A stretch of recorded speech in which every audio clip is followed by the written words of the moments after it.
사도행전 2장 1절에서 4절까지 찾아오셨으면 우리 같이 함께 읽도록 하겠습니다. 같이 읽습니다. 오순절 날이 이미 이름에 그들이 다 같이 한 곳에 모였더니 호련히 하늘로부터 급하고 강한 바람 같은 소리가 있어 그들이 앉은 온 집에 가득하며 마치 불의 혀처럼 갈라지는 것들이 그들에게 보여 각 사람 위에 하나씩 임하여 있더니 그들이 다 성령의 충만함을 받고 성령이 말하게 하심을 따라 다른 언어들로 말하기를 시작하니라. 아멘. 제가 LA에 지난주에 화수목 3일 동안 로스앤젤레스를 잠시 다녀오게 되었는데요. 그 수련회를 마치고 이제 공항에 가는 길에 택시를 타게 됐어요. 택시를 타는데 그 택시 기사가 차를 딱 호텔 앞에 갖고 왔는데 깜짝 놀랐어요. 미국에서 제일 좋은 차 중에 하나인데요. 무슨 차인지 혹시 아세요?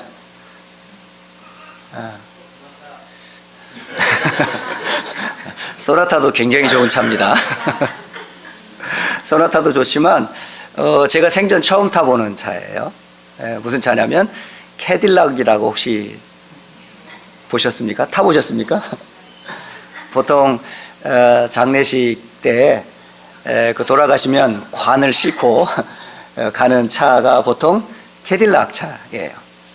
예전에 우리 권희상, 우리 권혜나 전사님이 미국에 이민 왔을 때 캐딜락을 사셨어요. 그것도 중고차를 미국에서 최고 좋은 차라고 샀는데 그 차 때문에 골치를 앓았답니다. 이게 좋은 차는 좋은 차인데 시간이 지나면 이 차가 진짜 이상한 차가 돼요. 근데 어쨌든 제가 그 좋은 차인 캐딜락을 타고 함께 동행하는 두 분의 목사님과 함께 LA 공항 한 40분을 가는 길이었었어요. 그런데 이분한테 왠지 제 마음에 꼭 예수님에 대해서 설명을 하고 싶은 거예요. 그래서 제가 여쭸어요. 우리 기사 선생님께서는 정말 예수님이 누군지 알고 계시는지 제가 질문을 던지고 또 그 질문에 반응을 하는데 저는 나이롱입니다. 나이롱이라는 거는 그냥 껍데기로 그냥 다닌다는 얘기예요. 근데 카톨릭이라고 하는 천주교 사람인데 전혀 뭐 교회와는 상관이 없어요. 그래서 나이롱이라고 본인이 얘기를 하길래 교회를 다니는 게 중요한 게 아니고 진짜 알아야 될 게 하나가 있습니다. 그게 바로 예수님이 누구이신지, 왜 나에게 구원이 필요한지 꼭 아셔야 됩니다 하고 제가 말씀을 드렸어요. 그리고 제가 한 3주 전에 저희 아버지 90년 생을 살면서 한 번도 들어보지 못한 그 이야기들을 잠깐 얘기를 했습니다. 우리가 생을 살면서 한 해를 살든 10년을 살든 100년을 살든 사는 날 동안에 하나님이 기회를 한번 주세요. 기회. 어떤 기회를 주시냐면 구원 얻을 기회를 주세요. 그런데 많은 사람들이 그 구원의 기회를 거부하고 버리는 그런 안타까운 현장을 제가 보게 돼요. 복음을 다 전하고 나는데 다른 두 분의 목사님이 설명을 하는 거예요. 기사님, 분명히 이거는 보통 일이 아닙니다. 왜냐하면 사실은 우리 이 목사님이 복음을 전하기 전에 이 두 분의 목사님이 같은 차를 두 번을 탄 거예요. 그러니까 이미 한 번 복음을 전했어요, 목사님이. 그런데도 이 기사님이 반응을 안 보였어요. 그리고 또 차를 불러다가 두 번째 또 차를 탔는데 똑같은 차에 똑같은 기사가 또 온 거예요. 그래서 또 복음을 또 전했어요. 근데 역시 복음을 안 들은 거예요. 근데 이제는 저희들이 마지막이라 이제 저도 세 번째, 전 그 차가 그 두 분이 목사님이 이미 부른 택시라는 사실을 저는 모르고 있었어요.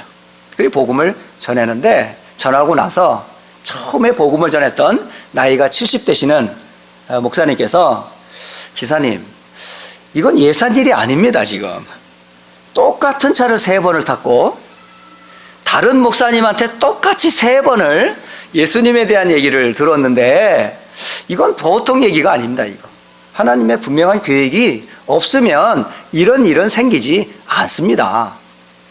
하니 이 시간에 하나님을 만나는 우리 기도를 같이 하시지요. 이 시간 하나님을 모르고 살았습니다. 내가 누구인지도 모르고 살았고 내가 죄인인지도 마귀의 종인지도 죽으면 지옥 가는지도 모르고 살았습니다. 그런 저를 위해 예수님이 그리스도로 이 땅에 오셨음을 이 시간 믿습니다. 제 마음의 문을 열고 예수님을 맞이하고 영접하겠습니다. 예수님의 이름으로 기도합니다. 그분은 운전하셨기 때문에 그냥 눈을 뜬 채로 같이 기도를 하게 되었어요. 그런데 이분이 너무 좋아하시는 거예요. 저는 그걸 보면서 참 하나님은 참 사랑이시구나. 여러분, 사랑을 표현할 때 여러분 어떤 모양을 그리죠? 보통 이렇게 표현을 하든가 아니면 뭐 이렇게 표현을 하든가 어쨌든 뭐 이렇게 표현을 하든가 똑같아요. 모양이 뭐죠? 이게 다? 이게 뭐야? 이건 뭐고 이거 막 꺼내더라고 이렇게 가만히 있어봐. 가만히 있으면서 연예인들 가끔 TV 프로그램 보면 막 주머니에서 막 이렇게 한참 뭐더라 하면서 막 꺼내서 뿅 하고 막 이러시더라고요. 그래서 참 놀고 있네. 별걸 다 가지고 뭐 놀아. 근데 중요한 건 이게 뭔지 사람들이 아는 거예요. 이게 무슨 표시인지 아는 거예요. 여러분, 왜 하트를, 이게 사랑을 표현할 때 이 모양을 하죠? 도대체 마음이 어디에 있길래? 여러분, 마음 어디에 있어요? 몰라요? 여기 있잖아, 여기. 하트에 있다잖아, 하트에. 예. 근데, 성경에는 이 마음이라는 단어가요, 수백 번 나옵니다. 성경에 이렇게 많이 마음이라는 단어가 많이 나오는데 난 미처 몰랐어요. 마음. 예. 몇 군데 성경 구절을 제가 좀 찾아봤어요. 예. 그 중에 신명기 6장, 구약 성경인데, 이렇게 기록이 되어 있어요. 6장 5절로 6절. 여러분 잘 아는 성경 구절이죠? 너는 마음을 다하고, 뜻을 다하고, 힘을 다하여 네 하나님 여호와를 사랑하라. 이 마음과 사랑이 연결되어 있어요. 그러니까 이 마음은 누구의 마음? 우리의 마음이에요. 그리고 하나님을 사랑하는 그 통로가 마음인 거예요, 마음. 네. 오늘 내가 네게 명하는 이 말씀을 너는 마음에 새기라 이렇게 돼 있어요. 그러니까 말씀을 새기랍니다. 어디에다? 마음에다가. 그러니까 하나님과 그 진리의 말씀을 마음에 새기는 것이 하나님을 사랑하는 거다 이렇게 돼 있어요. 참 놀랍더라고요. 또 하나, 우리 많은 자녀들에게 우리 읽혀지고 좋은 격언이라고 말해주는 잠언이라는 성경에 마음이라는 단어가 참 많이 나옵니다. 네, 마음이라는 단어가. 근데 그 마음이라는 단어가 여러 군데가 나오지만은 그 중에 잠언서 4장 23절에 이렇게 기록이 되어 있어요. 무릇 모든 지킬 만한 것 중에 더욱 네 마음을 지켜라 이렇게 되어 있어요. 생명의 근원이 이에서 남이니라. 여러분, 마음이 생명의 샘이래요. 그러니까 여러분 마음에 지금 생명이 있냐고요. 생명의 근원이 어디에 있느냐? 마음에 있대요. 마음에. 그래서 사람들은 각자의 나름대로 마음을 다 갖고 있잖아요. 근데 또 다른 성경인 잠언에는 16장 9절에 이렇게 또 기록이 돼요.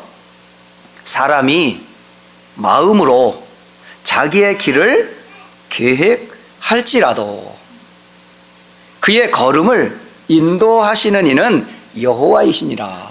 예. 여러분, 마음과 생각으로 계획을 세우죠. 시간표를 짜고 내 인생의 스케줄을 짜고 이렇게 돈 벌고 이렇게 공부해야 되겠구나 스케줄을 짜는데 그 마음대로 되던가요? 그런데 그 마음의 계획을 이끄시고 계획을 이루시는 분이 계세요.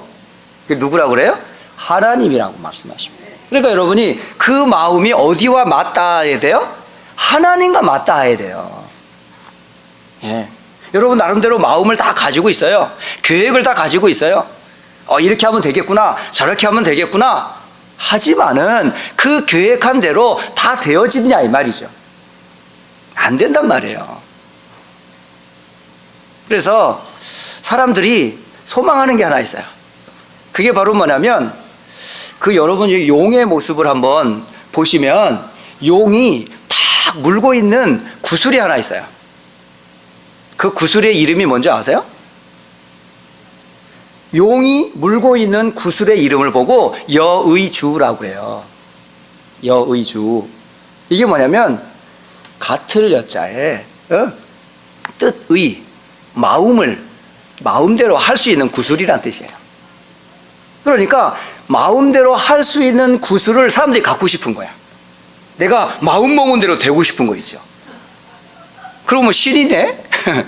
하나님이 되고 싶은 거죠 사람들이. 그러니까 내가 마음 먹은 대로 할 수 있는 거야. 가고 싶을 때 가고 먹고 싶을 때 먹고 잡고 싶을 때 잡고 갖고 싶을 때 갖는. 이게 여의주라는 거예요. 이게 마음 먹은 대로 할 수 있는 구슬이라 이 말이에요. 그런데 사람들이 그걸 가질 수 있어요? 그건 절대 못 가져요. 예.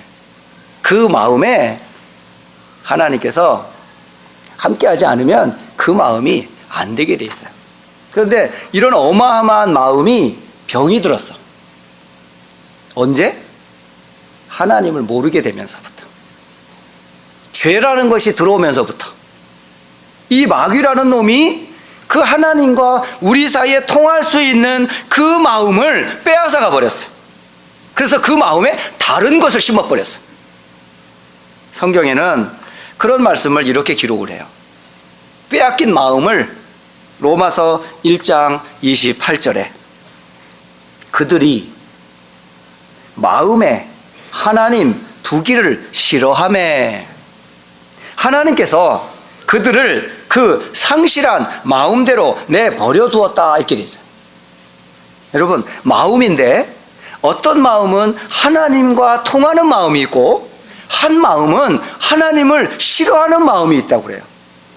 여러분은 지금 어떤 마음이에요?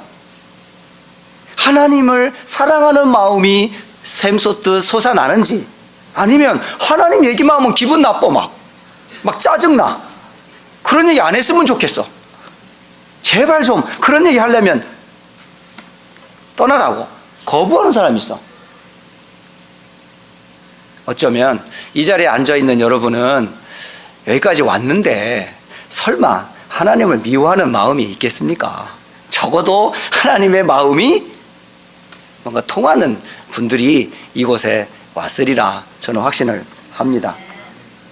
전도자 바울은 고린도전서 2장 16절에 이 마음을 또 다른 말로 표현을 해요. 누가 주의 마음을 알아서 주를 가르치겠느냐. 예, 하나님의 마음이 가르치는 그 마음에도 나타난다는 거잖아요. 응? 그러나 우리가 그리스도의 마음을 가졌느니라. 마음. 여러분, 오늘 여러분 마음에 어떤 마음인지 궁금해요. 진짜 하나님을 사랑하는 진짜 리얼 하트인지 아니면 하나님을 미워하는 아이 미워, 짜증나, 화가 나, 신경질나 하는 그런 악한 마음을 가지고 있는지. 예. 심지어 예수님께서 이제 제자들과 떠날 때가 됐어. 예수님과 함께 12명의 제자들이 공생애를 마칠 즈음에 제자들의 마음에 근심이 들어오기 시작했어요. 곧 있으면 우리 예수님이 십자가를 지시고 우리를 떠난대. 그럼 어떡하지? 하는 마음에 근심을 하고 있을 때에 요한복음 14장 1절에 이렇게 말씀을 하세요. 너희는 마음에 근심하지 말라. 하나님을 믿으니 또 나를 믿으라, 이렇게 돼 있어요. 여러분, 이 마음이요, 근심이 생기는 일이 있잖아요. 근데 그 마음을 여러분 하지 않는 방법이 있어요. 그게 뭔지 아세요? 하나님을 믿는 거예요. 그리고 예수님을 믿는 거예요. 하나님을 믿는 그 믿음이, 여러분, 그리스도 대신 예수님을 믿는 것이 여러분의 마음에 딱 들어오면 여러분 사라지는 게 있어요. 뭐죠? 염려, 근심이 사라져요. 혹시 여기 앉아 계신 여러분 중에 막 미래가 불안하다, 내가 앞으로 뭘 해야 될지 모르겠다, 근심이 쌓이고 미래가 걱정이 되고 앞으로 무슨 일을 하든지 왠지 염려, 근심이 많은 분이 있어요? 그걸 세상 사람들, 의사들은 스트레스다, 이렇게 말을 해요. 스트레스, 염려. 아침에도 염려, 점심에도 염려, 저녁에도 염려, 다음 날도 염려. 그러니까 세상의 가장 큰 병의 근원을 뭐라고 얘기해요? 의사들은 염려라고 말해요. 스트레스라고 말을 해요. 그 염려와 스트레스가 어디서 시작되는 줄 아세요? 마음의 병에서 온 거예요. 근데 이 마음의 병이 어디서부터 시작됐어요? 하나님을 떠난 데서부터 온 거예요. 그러니까 하나님을 떠난 그 마음에, 하나님을 미워하는 그 마음에 뭐가 들어오겠어요? 그 마음이 나를 지킬 수 있습니까? 그 마음이 세상에 내가 원하는 대로 다 주어져요? 그 마음과 생각을 누가 지켜야 돼요? 하나님이 지키지 않으면 여러분은 절대 자신을 이길 수가 없어요. 역시 그런 말씀도 성경에 기록되어 있어요. 빌립보서 4장 6절로 7절. 제가 드리는 이 말씀은 제 말씀이 아니고 성경인 하나님의 말씀에 기록되어 있는 것을 제가 전달해 드리는 겁니다. 빌립보 4장 6절로 7절에는 아무것도 염려하지 말라. 다만 모든 일에 기도와 간구로 너희의 구할 것을 하나님께 감사함으로 아뢰라, 라고 했어요. 여러분, 근심이 없다는 게 아니에요. 염려가 없다는 게 아니에요. 마음에 근심이 있어요. 그런데 마음의 염려와 근심을 혼자 가지고 끙끙 앓지 말고 그 마음의 근심과 염려거리를 누구에게 가져가라? 여러분, 가져갈 수 있는 곳이 있는 사람은 행복한 사람이에요. 아니, 힘든데 이 힘든 것을 나눌 수 없는 사람은요, 불행한 사람이죠. 안 그래요? 내가 지금 막 죽겠어, 피할 수 없는 자리에 있어, 아무도 날 도와주지 않아 라고 생각하면요, 사람들 어떻게 하는 줄 아세요? 난 혼자야, 난 더 이상 나를 돌볼 사람이 아무도 없어. 그럼 어떡하죠? 극단적인 방법을 택한다니까요. 소망이 없을 때, 의지할 사람이 없을 때. 그런데 인생도 무너지는 담벼락과 같이 무너진다니까요. 돈도 무너지고 지식도 한계가 오고 어느 날 무너지는 인생들을 의지해봐야 오늘 똑같이 무너진다니까요. 그런데 그런 마음의 근심과 염려를 가지고 누구에게로 나아가라? 하나님께로 나아가라. 그리하면 모든 지각에 뛰어난 하나님의 평강이 그리스도 예수 안에서 너희의 마음과 생각을 지키시리라, 이렇게 되어 있습니다. 여러분, 오늘 여러분의 마음, 이 마음을 지키는 방법을, 지키는 비밀을 알려드리려고 합니다. 여러분의 마음의 근심과 염려를 다른 데에서 찾지 마시고 진리의 말씀이신 하나님의 말씀에서 찾으세요. 저 역시 불신자인 배경에서 아무도 하나님을 모르는 그런 가정 배경이었어요. 하나님의 하자도 말해주지 않는 그런 집안이었고, 예수라는 이름을 들어본 적도 없는 그런 집안에서 태어났고 자랐어요. 교회라고 하는 것을 갔을 때 저는 굉장히 교회가 낯설었다니까요. 그 1시간 앉아있는 것이 나한테는 너무너무 힘들었어요. 그런데 어느 날 그 낯선 곳이 가장 친숙한 곳이 됐어요. 그 잘 알아듣지 못하는 하나님의 말씀이 내게는 흔들림 없는 진리의 말씀이 딱 돼버린 거예요. 너무 놀랍지 않아요? 그래서 저는 여러분의 마음과 생각을 뭐에 딱 의지해라? 하나님의 진리가 되시는 말씀에 의지해라. 네, 그렇다면 오늘 그 말씀을 나누려고 하는 겁니다. 그러면 진리가 뭐예요? 네? 진리가 뭐예요? 요한복음 8장 32절에 진리를 알지니 진리가 너희를 자유케 하리라 이렇게 말씀하세요. 제가 신학교 때 학교의 교훈이었어요.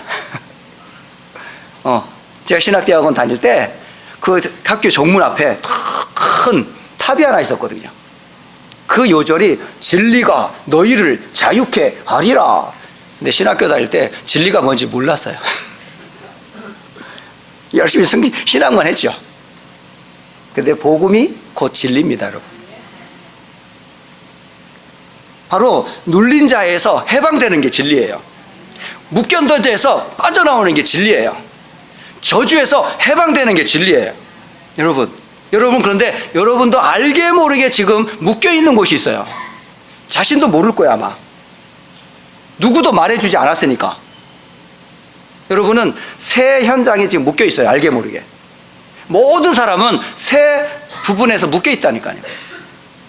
첫째는 뭐냐면 자신에게 묶여있어요. 내가 단 줄 알아요. 언제부터? 창세기 3장 아담이 하나님을 떠난 때부터 하나님을 떠났기 때문에 자기가 다인 줄 알아요. 또 하나, 여러분 자신에게 묶여있을 뿐만 아니라 그 자신을 자신이라고 말하는 사단에게 딱 잡혀있는 거예요. 내가 주인인 것처럼 생각했는데 나를 잡고 있는 또 누군가가 있더라고요. 그게 사도행전 10장 38절에는 마귀에게 눌린 모든 사람들이다 이렇게 돼 있어요. 예, 나를 묶고 있는 게 나 자신이고 하나님을 떠난 죄라는 거예요, 그게. 근데 이 죄로 인해서 누구에게 묶였느냐? 누구에게 눌렸느냐? 바로 세상 사람들이 말하는 사주, 팔자, 운명이라고 말하는 그 운명을 잡고 있는 자가 있어요. 그게 마귀라는 존재입니다. 그게 영적인 존재니까 알 수가 없어요. 책에서도 안 나와. 교수님도 안 가르쳐줘. 아무도 가르쳐 주지를 않았으니까요. 그런데 하나님의 말씀인 성경에 이 문제를 해결할 길이 있어요. 그게 진리예요. 사탄에게서 해방되고 원죄에서 용서받고 지옥 배경에서 영원한 하나님 나라로 가는 길, 그걸 이름하여 구원이라고 그래요. 이 구원의 길이 성경의 주제입니다. 주제. 그러니까 어떻게 하면 이 사단과 죄와 죽음과 지옥에서 벗어날 수 있을까요? 이런 진리가 있어요? 돈으로, 세상의 것으로는 절대 해결할 수가 없어요. 그런데 하나님께서는 이 문제를 해결할 진리의 복음을 약속하셨는데 그 약속의 구절이 중요한 네 구절이 있어요. 물론 성경 전체가 다 말씀해 주셨지만은 그 중에 대표적인 여러분 구절, 네 구절은 여러분 진리의 복음으로 딱 믿으셔야 돼요. 첫째가 뭐냐? 창세기 3장 15절. 아담과 하와가 타락하자마자 하나님을 떠나 그 마음에 하나님 두기를 싫어하는 그때로부터 하나님께서는 하나님과 함께 할 수 있는 길을 열어주셨어요. 그게 창세기 3장 15절. 여자의 후손이 뱀의 후손의 머리를 깨뜨릴 것이다. 바로 마귀의 권세를 깨뜨릴 길을 열어주셨어요. 그리고 출애굽기 3장 18절에는 이스라엘 백성들이 노예로 지금 430년 동안 살아가고 있다니까요. 아무 소망이 없어요. 애굽이라는 나라에서 바로가 지배하는 그 통치 밑에서 피라밋을 쌓고 있으면서 이스라엘 사람들은 아침부터 저녁까지 채찍을 맞아가면서 돌을 굽고 벽돌을 쌓고 피라밋을 쌓고 있었다니까요. 그곳에 하나님께서 모세를 통하여 주신 구원의 약속을 주셨어요. 희생의 제사를 드려야 할지니라. 그 희생의 제사 곧 피의 약속. 그 어린 양의 피를 바르는 날 애굽에서 빠져나올 것이다 라고 하는 출애굽의 역사를 약속하셨어요. 그리고 세 번째, 이 사실을 또 모르고 놓쳐버린 이스라엘 백성들이 바벨론의 포로가 된 그때에 하나님 또 주신 말씀이에요. 이사야 7장 14절. 처녀가 잉태하여 아들을 낳으리니 그 이름이 임마누엘이라 하리라. 여러분 임마누엘이라는 단어 많이 들어봤죠? 임마누엘이라는 뜻은 하나님이 우리와 함께 하신다라는 뜻입니다. 그러니까 사탄에서, 죄의 노예에서, 영원한 진노와 재앙에서 하나님을 떠나 고통받고 있는 그 자리에서 어떻게 우리와 함께 하려고 하나님이 하셨을까요? 그 약속을 따라, 이 진리를 따라 약속하신 대로 누가 오셨어요? 예수님이 오셨어요. 그래서 마태복음 16장 16절에 너희는 나를 누구라 하느냐라고 예수님이 질문했어요. 그때 예수님의 제자 중에 베드로라고 하는 사람이 당신은 그리스도시요 살아계신 하나님의 아들이십니다, 이렇게 고백을 했어요. 바로 사탄의 권세, 죄의 권세, 지옥의 배경에서 너를 건질 메시아가 누구다? 그리스도다. 그 그리스도가 누구시다? 예수님이시다. 이걸 이름하여 진리라고 말합니다. 그러니까 성경은 바로 이 진리의 복음 되시는 그리스도, 곧 예수님을 설명하는 책이에요. 그 예수님을 믿는 자는 뭘 받아요? 구원을 받아요. 하나님의 자녀가 돼요. 언제? 지금. 이 복음 듣는 순간 하나님 나라가 여러분 속에 성전으로 이루어지는 거예요. 그때 여러분은 하나님의 성전, 곧 집이 되는 겁니다. 그 그리스도를 고백하는 사람을 보고 뭐냐면 하나님의 나라다라고 그러는 거예요. 하나님의 나라는 저 죽으면 가는 천국도 물론 하나님의 나라지요. 그러나 그 하나님의 나라가 천국이 가기 전에 이 땅에서 하나님 나라를 누리고 만나는 길이 있어요. 그 길이 뭘까요? 예수님을 그리스도로 믿고 영접하는 순간 하나님이 내 마음속에 들어오시게 되고 함께 하시게 되는 겁니다. 그러면 이 땅에 사는 동안은 하나님이 나와 함께하는 증거가 뭘까요? 하나님께서 함께하는 능력을 약속하셨어요. 그 약속이 성령이라는 말씀입니다. 그래서 성경의 진리는 크게 세 진리를 설명해 주고 있어요. 바로 누구다? 예수가 그리스도이시다. 다 끝냈어요. 그 그리스도를 믿는 자는 하나님의 나라다 라고 말씀하셨어요. 그럼 이 땅에 어떻게 살아요? 성령의 능력으로 살아라 라는 말씀입니다. 그래서 하나님이 주시는 진리는 그리스도, 하나님의 나라, 오직 성령이라고 말씀하는 거예요. 이것이 어디에 새겨져야 될까요? 마음에. 여러분, 마음에 새겨져야 돼요. 여러분, 영혼이 이게 통하는 거예요. 그러니까 마음과 하나님과 영혼이 통하는 통로라니까, 여러분. 그래서 여러분 마음에 근심하면요, 이 은혜를 놓쳐요. 이 은혜를 못 누린다고요. 그런데 이 마음을 강하게 하고 담대히 하면 어떻게 될까요? 흔들림이 없어요. 그래서 아무 염려하지 말라는 말은 염려해가 와도 나를 흔들 수 없는 약속의 말씀이 내게 있다라는 것을 고백하는 거란 말이에요. 그때 여러분은 마음에 강하고 담대하게 되는 거예요. 그래서 이사야 여호수아 1장 5절 6절에 바로 여호수아에게 그 말씀을 준 거예요. 예, 여호수아가 막 두려움에 떨렸거든. 내가 어떻게 이스라엘을 끌고 가며 이 많은 사람들을 어떻게 가나안 땅까지 지도할 수 있을 것인가 라고 근심하고 염려하고 있을 때에 하나님께서 여호수아에게 말씀하셨어요. 여호수아 1장 5절 6절 내 평생에 너를 능히 대적할 자 없으리니 내가 모세와 함께 있던 것과 같이 너와 함께 있을 것임이라. 내가 너를 떠나지 아니하며 버리지 아니하리니, 여기서 나와요. 강하고 담대하라. 이게 마음이에요. 여러분, 하나님이 모세와 함께 했던 것처럼 여호수아와 함께하는 방법이 뭔지 아세요? 그게 바로 진리의 말씀으로 함께하는 거예요. 그걸 보고 언약, 약속이라고 해요. 그래서 우리는 하나님이 나와 함께하려고 주신 약속을 믿어요. 그 약속이 누굴까요? 예수님을 그리스도로 믿는 거예요. 이게 진리예요. 그렇다면 이 진리의 마음을 가진 여러분이 해야 될 건 하나밖에 없어요. 뭘까요? 선택은 하나예요. 기도하면 돼요. 기도할 줄 모르죠?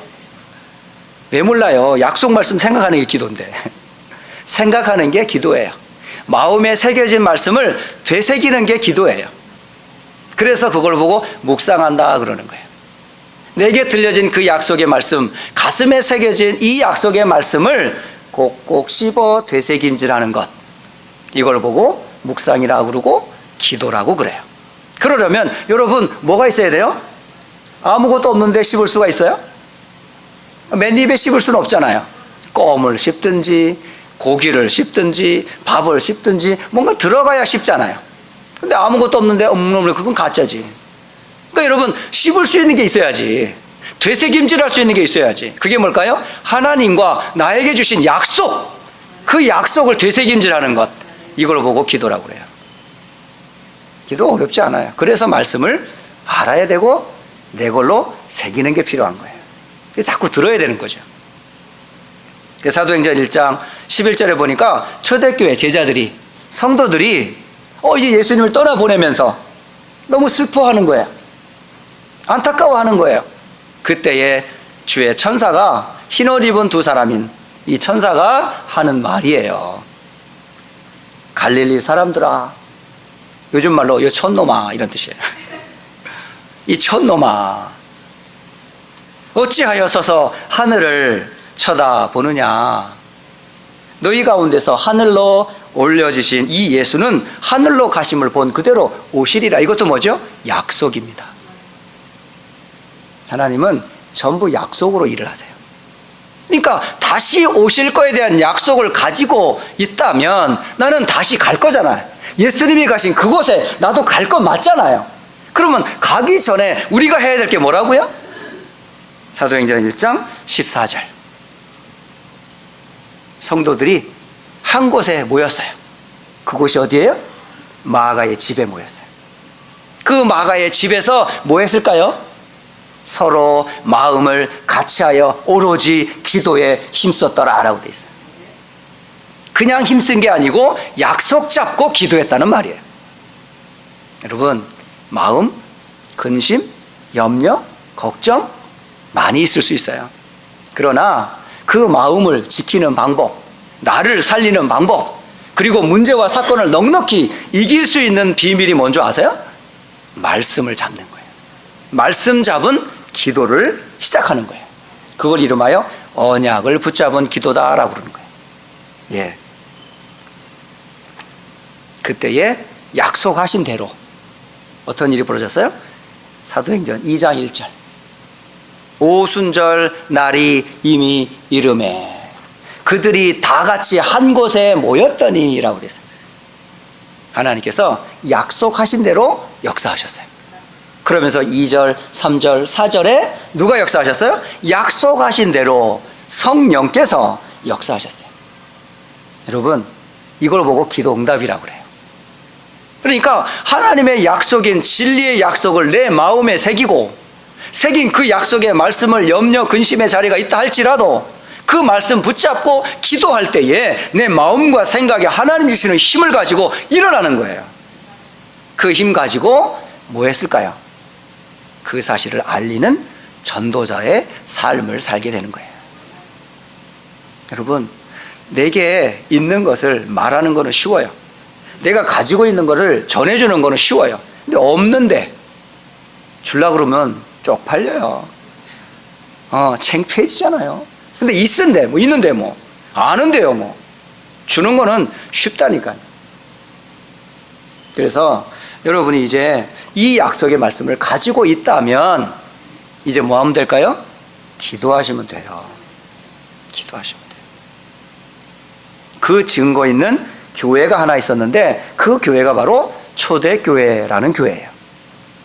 마가의 집이 바로 처음 교회가 생겼던 곳이에요. 거기가 바로 이걸 보고 처음에 있었던 교회다. 그래서 초대교회라 그러는 거예요. 이 초대교회 성도들이 모여서 뭐 했을까요? 진리의 약속, 그리스도, 하나님의 나라, 오직 성령, 이 진리의 약속을 믿는 사람들이에요. 이 진리의 약속을 믿고 기도하러 온 사람들이에요. 이 와서 이 사람들이 뭐 했을까요? 다 같이 한 곳에 모였더니 뭐 했어요? 기도했어요. 기도했더니 어떤 일이 벌어졌습니까? 바람 같은, 불 같은, 이건 뭐죠? 능력을 얘기해요. 그냥 살랑살랑 부는 봄바람이 아니에요. 태풍을 말해요. 허리케인이 일어났단 말이에요. 에? 그냥 성냥불이 아니에요. 집을 태우는 불이에요, 불. 이걸 보고 뭐예요? 능력이라고 그래요. 여러분, 버터플라이 임팩트 알죠? 그 뭐죠? 그 나비 효과? 저기 남미에 팔랑팔랑하는 나비 하나가 날개짓을 했어. 근데 이 날개짓이 기류를 타고, 공기의 흐름을 타고, 이게 나비가 기류를 타고 와서 이게 움직여서 어디로요? 허리케인을 일으키면서 이 북쪽에 큰 허리케인을 일으키는 것과 같이, 여러분이 하는 작은 기도인 것 같은데, 이 기도할 때에 누가 임해요? 바람 같은, 불 같은 성령께서 역사하신다. 이 시간 꼭 만드세요, 여러분.